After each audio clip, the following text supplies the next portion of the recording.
اچھا وہ کہتا ہے کہ انس جو ہے وہ صحابی ہے، وہ کیسے خیانت کر سکتا ہے؟ اگر یہ حدیث طیر صحیح ہے، حدیث طیر صحیح ہے تو نبی کریم صلی اللہ علیہ وسلم جھوٹے ہیں۔ او بھائی اس کو خوب پتا ہے کہ صحابہ غلطی کر سکتا ہے، صحابہ غلطی کر سکتا، صحابہ نے کیا ہے، صحابہ آسمان سے نازل ہوئے۔ آپ لوگ خود انبیاء علیہ السلام کو نسبت دیتے ہیں، قرآن میں موجود ہے کہ انبیاء نے اس سے گناہیں صادر ہوئی ہیں، تو صحابہ سے کیسے گناہ نہیں صادر ہو سکتا؟ صحابہ سے کہاں پہ اصول ہے کوئی کہ صحابہ سے گناہ صادر نہیں ہو سکتا؟ امیر المؤمنین علیہ السلام 3 دفعہ دروازے پہ آئے، 2 دفعہ انس نے آنے نہیں دیا۔ اس کو وہ خود کہہ رہا ہے مجھے محبت یہی تھی، مجھے فکر یہی تھا کہ کوئی انصار کا کوئی آدمی آ جائے نبی کریم صلی اللہ علیہ وسلم کے ساتھ کھانا کھائے۔ تو اس نے جو رد کیا ہے میرے عزیزوں، یہ رد اس لیے انس کے لیے نہیں کیا ہے، یہ رد تعصب ہے حدیث طیر میں، کہ اگر ہم اعتراف کریں کہ امیر المؤمنین علیہ السلام نے رسول پاک صلی اللہ علیہ وسلم کے ساتھ پرندہ کھایا ہے، تو اس کا مطلب یہ ہے کہ احب الخلق عند اللہ، سب سے محبوب، ہاں تو ان کی افضلیت ثابت ہوگی نا، ابو بکر عمر افضلیت اور حقیت بالخلافت ثابت ہو کہ علم میں سب سے آگے، تقوی میں سب سے آگے، عمل میں سب سے آگے، جہاد میں سب سے آگے، ایمان میں سب سے آگے کون؟ امیر المؤمنین علیہ السلام، کیونکہ وہ احب الخلق ہے۔ تو اس لیے کیا کہہ رہا ہے ابن ابی داود السجستانی کہ بولے اگر یہ حدیث الطیر ان صح حدیث الطیر فنبوت النبی باطل، نبوت نبی باطل ہے۔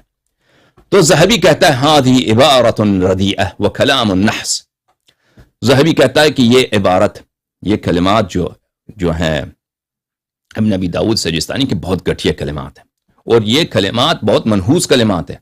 بل نبوت نبینا محمد صلی اللہ علیہ وآلہ وسلم قطعی حق قطعی ان صح خبر الطیر وان لم يصح وما وجه الارتباط، چاہے حدیث طیر صحیح ہو چاہے حدیث طیر ضعیف ہو، نبوت نبی صلی اللہ علیہ وآلہ وسلم قطعی ہے، حق ہے، اور کوئی اس میں کوئی تعلق ہی نہیں ہے کہ اگر حدیث طیر صحیح ہے تو نبوت پیغمبر صلی اللہ علیہ وآلہ وسلم کا جھوٹی ہے۔ ملاحظہ فرمائی یہ وہ حدیث طیر ہے کہ 30 سے زیادہ راوی ہیں اس کے، بلکہ اس کے بہت ہی زیادہ اس کے روات ہیں۔ یہ خبر متواتر ہے، حدیث متواتر ہے، نہ صرف یہ کہ حدیث صحیح ہے بلکہ متواتر ہے۔ ملاحظہ فرمائی المستدرک علی الصحیحین للحاکم النیسابوری الجزء الثالث، 3 مجلد، چاپ دار الفکر، یہ صفحہ نمبر 343 میں حدیث الطیر کہ رسول پاک صلی اللہ علیہ وآلہ وسلم کے نزدیک، انس کہتا ہے وہاں پہ فرخ مشوی، وہاں پہ ایک بنا ہوا اس کو کیا بولتے ہیں، پرندے کا جو بچہ ہوتا ہے، وہ لایا، بہت نازک گوشت ہوتا ہے، بہت مزے کا چیز ہوتا ہے، وہ لے کے آئے۔ فرمایا اللہم، رسول پاک صلی اللہ علیہ وآلہ وسلم نے دعا کی، اللہم ایتینی بأحب خلقک الیک یأکل معی ھذا الطیر، اپنا جو سب سے بہترین، سب سے پیارا آپ اللہ تیرا بندہ ہے اس کو لا دے تاکہ میرے ساتھ یہ پرندہ کھا لے۔ اچھا، امیر المؤمنین علیہ السلام تشریف لائے، انہوں نے کھایا۔ یہ حدیث نقل کرتے کے بعد کہتا ہے ھذا حدیث صحیح علی شرط الشیخین، وہ کہتا ہے کہ یہ حدیث صحیح ہے بشرط شیخین، بشرط بخاری و مسلم، ولم یخرجہ، بخاری مسلم نے اس کی روایت نہیں کیا ہے لیکن یہ حدیث صحیح ہے بشرط بخاری و مسلم۔ قد رواہ انس عن انس جماعت من اصحابہ زیادتا علی 30 نفسا، انس سے 30 سے زیادہ تابعین نے نقل کیا ہے، 30 سے زیادہ تابعین نے اس حدیث کو انس سے نقل کیا ہے، تو پھر کیا ہو، تو پھر متواتر ہے۔ پھر اتنے زیادہ انہوں نے انس سے نقل کیا ہے کہ انس کے بعد یہ حدیث متواتر ہے، بلکہ انس سے پہلے بھی یہ حدیث متواتر ہے۔ کبھی آپ ثابت ہو کہ یہ بہت سارے صحابہ نے روایت کی اس حدیث کو۔ ثم صحت الروایت، پھر وہ خود کہتا ہے یہ حدیث صحیح طریقے سے روایت ہوا ہے، ان علی امیر المؤمنین علیہ السلام سے، ابو سعید الخدری سے، وہ سفینہ سے، سفینہ بھی ایک صحابی ہیں، ان سے بھی روایت ہوئی ہے، ٹھیک ہے نا۔ یہ کس کا قول ہے؟ حاکم کا قول۔ اچھا، ملاحظہ فرمائیے، اب میں نے کہا نا یہ کتنے متعصب لوگ ہیں۔ ہاں، خود ذہبی کا ابھی آپ نے دیکھا، ذہبی نے کیا شہادت دی؟ ذہبی نے کہا کہ حاکم امام المحدثین ہے اپنے زمانے میں، ان جیسا محدث بہت کم گزرے ہیں، اس نے خود شہادت دی، ٹھیک ہے نا۔ اس کے بعد کیا کہا؟ امام المحدثین نے کیا شہادت دی کہ 30 سے زیادہ لوگوں نے انس سے روایت کی ہے. سو انس تو قطعی ہے اس کا حدیث. اس کے علاوہ پھر بھی شہادت دی کہ حدیث صحیح طریقے سے روایت ہوئی کس کے ساتھ؟ امیر المؤمنین علیہ السلام سے. اور کن سے؟ ابو سعید خدری سے اور سفینہ سے. ٹھیک ہے نا. شہادت کے بعد دیکھیں وہ کیا کہتا ہے حافظ ذہبی، کہتا ہے ابن عیاض لا عارفہ، کہتا ہے یہاں پہ ایک ایسا شخص ہے ابن عیاض، میرے لیے مجہول ہے، وہ شخص میرے لیے مجہول ہے، میرے لیے مجہول ہے. ابن عیاض کون ہے؟ سند میں دیکھیے ملاحظہ فرمائیے، سند میں یہ ہے حدثنا محمد بن احمد بن عیاض ابن ابی طیبہ، یہ روات میں سے ایک راوی ہے. اچھا، کہتا ہے میں اس کو نہیں جانتا. وَلَقَدْ كُنْتُ زَمَانًا طَوِيلًا أَنَّ أَظُنُّ أَنَّ حَدِيثَ الطَّيْرِ لَمْ يَجْسِرْ الْحَاكِمْ أَنْ يُوَدَّعَهُ فِي مُسْتَدْرَكِهِ. میں بہت زمانے تک میری رائے یہی تھی کہ حافظ ذہبی کے معاف کیجیے گا حاکم کی جرأت نہیں ہے کہ حدیث الطیر اتنی ضعیف حدیث ہے کہ اس کو اپنی کتاب مستدرک میں شامل کر دے، مستدرک میں شامل کر دے. ٹھیک ہے نا. فلما علقت على هذا الكتاب رأيت الهول من الموضوعات التي فيه فإذا حديث الطير بالنسبة إليها سما. لیکن میں نے جب اس کتاب کو دیکھا ہے، کہتا میں ابن عیاض کو نہیں جانتا. ابن عیاض کون ہے؟ میرے لیے مجہول ہے. بہت عرصے تک میرا یہی تأثر تھا کہ حافظ حاکم نیشابوری کی یہ جرأت نہیں ہے کہ حدیث طیر کو مستدرک میں شامل کر دیں. لیکن جب میں نے اس کو دیکھا، اب اس کتاب کو دیکھا تو اس میں بہت ساری جھوٹی احادیث نے شامل کر دی ہیں. تو ان کے نسبت سے حدیث الطیر تو آسمان میں ہے، اس کے نسبت عزیز طیر تو کوئی پرواہ نہیں ہے. تو میرے عزیزو خوب دیکھیے کہ ذہبی کی تعصب دیکھیے کہ ایک شخص کو تم نہیں جانتا. اعلان کے میرے معزز ناظرین، کتاب الموقظہ میں، الموقظہ فی علم الدرایہ میں، درایۃ الحدیث میں خود ذہبی یہی کہتا ہے کہ اگر ایک شخص مجہول ہو لیکن اس کی حدیث حاکم نے تصحیح کی ہو تو حاکم کی تصحیح سے ہمیں پتہ چلتا ہے کہ یہ شخص ثقہ ہے، یہ شخص ثقہ ہے، یہ شخص ثقہ. ٹھیک ہے، تو ابن عیاض کو نہیں جانتا، تو کہہ دے کہ ابن عیاض کو نہیں جانتا، تو کیوں طعن کرتا ہے اس حدیث پر؟ تیری علم کم ہے، تو نہیں جانتا. پھر اس کے علاوہ حاکم شہادت دیتا ہے کہ 30 سے زیادہ لوگوں نے، 30 سے تابعین نے روایت کی. کن سے؟ انس سے. اس کے علاوہ امیر المؤمنین علیہ السلام سے، ابی سعید خدری سے، سفینہ سے روایت ہوئی ہے. اس سے تو تواتر ثابت ہوتا ہے. رامی تو آ کے کہتا ہے کہ مجھے میرا یہی اندازہ تھا کہ حاکم کی جرأت ہی نہیں ہوگی کس حدیث کو کس کتاب میں شامل کرے. ٹھیک ہے نا. اب آپ نے یہاں پہ دیکھ لیا کہ اس نے اس طرح اس حدیث میں طعن کیے، جرح کیا، اس کا تعصب دیکھیں. پھر یہی شخص ملاحظہ فرمائے کتاب میزان الاعتدال میں کیا کہتا ہے. میزان الاعتدال فی نقد الرجال، تألیف الذہبی، محمد ابن احمد ابن عیاض میں کہتا ہے محمد ابن عیاض سے کیا نقل ہوئی ہے؟ حدیث الطیر نقل ہوئی ہے. حاکم نے اس حدیث کو نقل کیا ہے علی شرط البخاری و مسلم. حاکم نے اسی حدیث کو بخاری و مسلم کے شرط پہ کہا کہ حدیث طیر کو بخاری و مسلم کی شرط پر ہے، کیونکہ وہی حدیث جو محمد ابن احمد ابن عیاض نے نقل کی ہے. قلت الکل ثقات الا هذا فانا اتهمه به. کہا کہ سب اس حدیث میں سب ثقہ ہیں، سب ثقہ ہیں. جیسے حاکم نے کہا کہ شرط بشرط بخاری و مسلم ہے، مگر یہ محمد ابن عیاض، یہ ابن عیاض جو ہے انا اتهمه به، میں حاکم کو تہمت دیتا ہوں، میں حاکم پہ الزام لگاتا ہوں کہ تو کیوں اس حدیث کو لے کے آیا. اچھا دیکھیں کہ میں اس کو تہمت لگاتا ہوں حاکم پر کہ تو کیوں لے کے آیا ہے، میں اس کو نقد کرتا ہوں کیوں لے کے آیا اس حدیث کو اس کتاب میں بخاری مسلم کی شرط پر. یہ ایک شخص نہیں ہے صحیح، حالانکہ خود وہاں پہ اعتراف کر رہا ہے کہ اس کے نزدیک مجہول ہے. اور بھائی جہل جو ہے وہ کوئی جرح نہیں ہے، آپ نہیں جانتے، وہ جانتا ہے اس کو. وہ جب کہتا ہے یہ بخاری مسلم کی شرط پر ہے، یعنی اس کے سب روات وہی ہیں جو کہ بخاری مسلم جیسے روات ہیں. آپ کا علم کم ہے. یہ آپ کیوں کہتے ہیں کہ آپ کے مجہول ہونا، حالانکہ خود آپ نے دوسری جگہ پہ خود اعتراف کیا کہ حاکم کی تصحیح خود ہی توثیق ہے. حاکم کی تصحیح، اگر کوئی شخص ہمارے نزدیک مجہول ہے، اس حاکم کی تصحیح خود توثیق ہے، اس کی حدیث اس سے صحیح بن جاتا ہے. پھر کہتا ہے ثم ظہر لی انہ صدوق. ہاں اس کتاب کو لکھنے کے بعد کہ اس نے کہا کہ یہ شخص میں تہمت لگاتا ہوں، پھر بعد میں اس نے اسے اضافہ کیا کہ بعد میں مجھے پتا چلا کہ یہ شخص یہ بھی سچا ہے، تو اس کا بھی اعتراف ہوا کہ وہی سند جس کے سند کے متعلق حاکم نے کہا ہے کہ یہ بشرط بخاری و مسلم ہے، یہ سند کیا ہے؟ یہ سند بنفسی صحیح ہے، بنفسی صحیح۔ اس کے علاوہ حاکم نے شہادت دی کہ 30 سے زیادہ لوگوں نے اس کو انس سے روایت کی ہے، اس کے علاوہ امیر المؤمنین علیہ السلام ابو سعید اور سفینہ سے روایت ہوئی ہے۔ اس کے باوجود اس نے کیا لکھا تھا کتاب میں؟ دیکھیں کہ مجھے انداز، میں بہت عرصے تک یہی سوچتا تھا کہ حاکم کی جرأت نہیں ہوگی کہ حدیث طیر کو نقل کرے، اور اس نے اس الفاظ کے ساتھ ذکر کیا، تو پتہ کیا چلا؟ میرے تعصب ہے نا، تعصب ہے، کیونکہ اس حدیث طیر صریح ہے کہ امیر المؤمنین علیہ السلام احب الخلق عند اللہ ہے، سب سے محبوب، سب سے پیارا، سب سے محبوب، اللہ جس سے اللہ سب سے زیادہ محبت کرتا ہے، حدیث طیر سے ثابت ہو، اس جیسے حدیث بہت زیادہ ہیں۔ اللہ کے نزدیک کون ہے؟ امیر المؤمنین علیہ السلام۔ لیکن یہ ان کے محدثین کی تعصب دیکھیے۔ اچھا،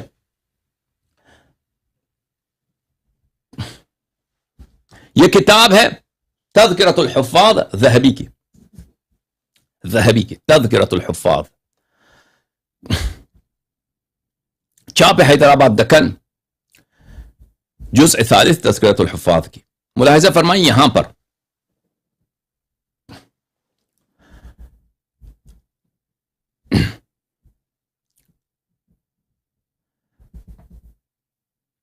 کہاں کہ حاکم سے پوچھا گیا حدیث طیر کے متعلق، حاکم نے کہا یہ حدیث صحیح نہیں ہے، وَلَوْ صَحَّ لَمَا كَانَ أَحَدٌ أَفْضَلَ مِنْ عَلِيِّ بْنِ أَبِي طَالِبٍ عَلَيْهِ السَّلَامِ بَعْدَ النَّبِيِّ صلی اللہ علیہ وآلہ وسلم۔ حاکم نے شابوری سے پوچھا گیا کہ حدیث طیر کے متعلق آپ کا کیا رائے ہے؟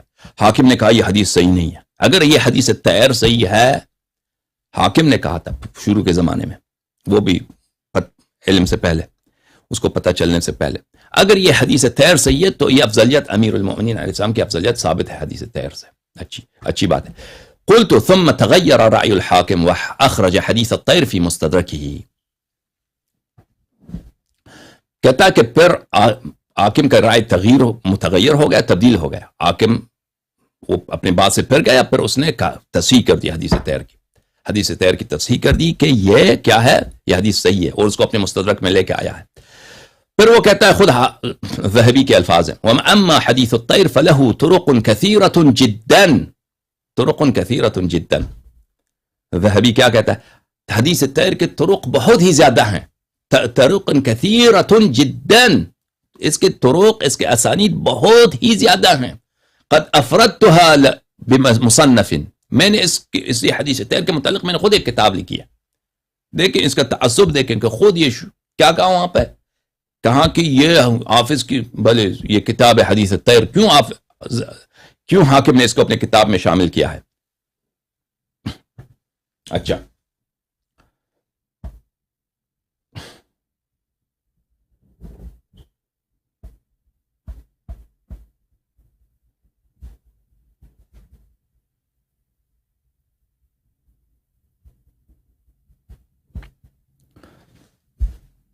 یہ کتاب ہے کتاب فتح الملک العلی بصحت حدیث باب مدینة العلم علی، کتاب فتح الملک العلی بصحت حدیث باب مدینة العلم علی، تالیف ہے یہ محمد بن احمد بن صدیق الغماری کی، احمد بن محمد بن صدیق غماری، جو ان کی وفات ہوئی ہے سنہ 1380 ہجری میں، یعنی 60 سال پہلے۔ مغرب میں رہتے تھے، مغرب یعنی مراکش میں، اور مغاربہ کے بزرگ ترین، بلکہ بلا شک بزرگ ترین، ان کے سب سے عظیم ترین محدث تھے یہ۔ یہاں پہ ملاحظہ فرمائیے میرے عزیزو،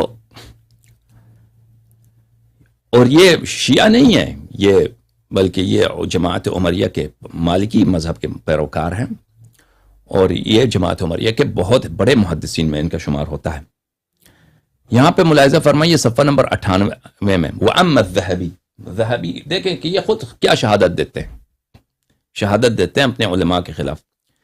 وَأَمَّا الذَّهَبِي فَلَا يَنبَغِي أَن يَقْبَلَ قَوْلُهُ فِي الْأَحَادِيثِ الْوَارِدَةِ بِفَضْلِ عَلِيٍّ عَلَيْهِ السَّلَامِ، ذہبی کی کوئی بھی بات جو بھی حدیث امیر المؤمنین علیہ السلام کی شان میں وارد ہوئی ہو، ان کی مدح میں وارد ہوئی ہے، ذہبی کی اگر کہ اس کے خلاف بات کرے تو اس کی بات نہ سنایا جائے، کیونکہ یہ شخص متعصب ہے، یہ ملعون شخص ناصبی ہے، یہ حرامی ہے۔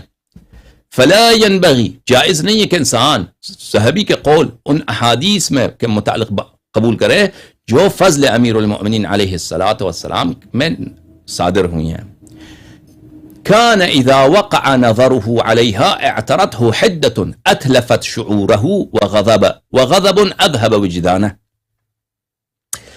ذہبی فانه سامح اللہ، کہتا ہے اللہ تعالیٰ ذہبی کی مغفرت کرے، ہم کہتے ہیں اللہ اس کی مغفرت نہ کرے بلکہ اس کی لعنت کرے، ایسا تھا کہ کبھی اس کا نظر پڑتا ایسے حدیث پر جس میں علی امیر المؤمنین علیہ السلام کی فضل ہو، تو کیا ہوتا ہے، اعترته حدة، اس کو ایسا غضب اس پہ طاری ہوتا تھا، ایسے تھندی، کیا بولتے ہیں، ایسا کڑواپن، ایسی تلخی اس کو قبضے میں لے لیتا ذہبی کو، اور اس کی جب نظر پڑتی ہے امیر المؤمنین علیہ السلام کی فضیلت پر، جو حدیث اس کی فضیلت پر، اتلفت شعورہ، کہ اس کا شعور، اس کا عقل چلا جاتا اس غصے میں، وغضب اذهب وجدانہ، اور اس کو ایسا غضب اس پہ طاری ہو جاتا جب حدیث اس کو نظر آتا کس کا، امیر المؤمنین علیہ السلام کے فضل پر، کہ اس کا جو ضمیر ہے وہ اپنے اس کے ضمیر کو بھول جاتا تھا، اپنا علم بھول جاتا تھا، سب یہ دین ایمان سب بھول جاتا تھا جب وہ اس کی نظر پڑتی کس پہ، امیر المؤمنین علیہ السلام کی فضیلت پر۔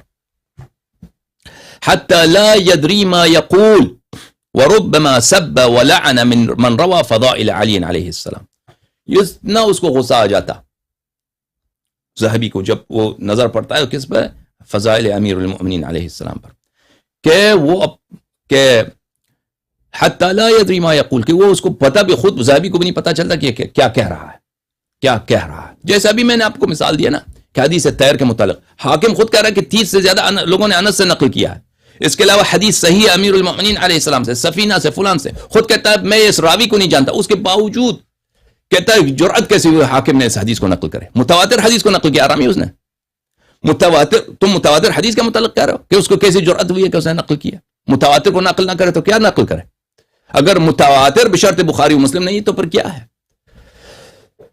ٹھیک ہے۔ کہتا ہے کہ ذہبی کو جب بھی کوئی حدیث نظر آتا ہے امیر المؤمنین علیہ السلام کی فضل میں، اس کو ایسا غصہ آ جاتا ہے کہ وہ لا یدری ما یقول، اس کو پتہ بھی نہیں ہوتا کہ وہ خود کیا کہہ رہا ہے۔ وربما سب ولعن من روى فضائل علی علیہ السلام، اور ہمیشہ یہ کیا کرتا ہے، سب کرتا ہے، لعنت کرتا ہے جو وہ روات جو امیر المؤمنین علیہ السلام کی فضیلت کو نقل کرتے ہیں۔ كما وقع له منه في غير موضع في الميزان وطبقات الحفاظ،